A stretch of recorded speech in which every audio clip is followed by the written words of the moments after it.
ভোর রাতে যখন সাহারি খেতে উঠবেন, আপনি তো সাহারি খেতে উঠেন, আপনি জানেন ওই সময়টার দাম কত? আমরা বেশিরভাগ মানুষ জানি না ভোর রাতের এই সময়টার দাম কত। আরে ভাই, এই সময়ের দোয়া 1 মিনিটের দোয়া অন্য সময়ের 100 মিনিটের সমান না।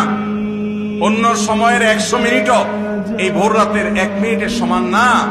এত মূল্যবান সময়।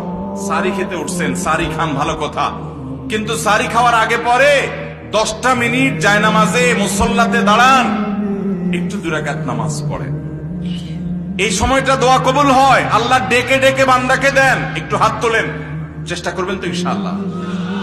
আপনার বাসার এক কোনায় চলে যাবেন, একটু আলো আধারিতে চলে যাবেন, সেখানে গিয়ে বসে আল্লাহর কাছে একটু কথা বলবেন। সিজদা চলে যাবেন, সিজদা গিয়ে আল্লাহর সাথে একটু মন খুলে কথা বলবেন। আল্লাহ, আমি অনেক গুনাহ করেছি, আল্লাহ আমি অনেক পাপিষ্ঠ। শুনেছি আপনার রাসূল জানিয়েছেন যে এই মাসে নাকি আপনি অনেক পাপিষ্ঠকে মাফ করে দিবেন। আল্লাহ, আপনি নাকি অনেক জাহান্নামে যাদের নাম চলে গেছে জাহান্নামী তালিকাভুক্ত, তাদেরকে মুক্ত করে জান্নাত দিয়ে দিবেন, আপনি নাকি ওয়াদা করেছেন। আল্লাহ, আমাকে একটু তাদের মধ্যে শামিল করে দেন। আল্লাহ, আপনি দিলে আপনার কোনো অভাব হবে না। আল্লাহর সাথে একটু কথা বলা, মুনাজাত করা ভোর রাতে করার চেষ্টা করবো তো ইনশাআল্লাহ।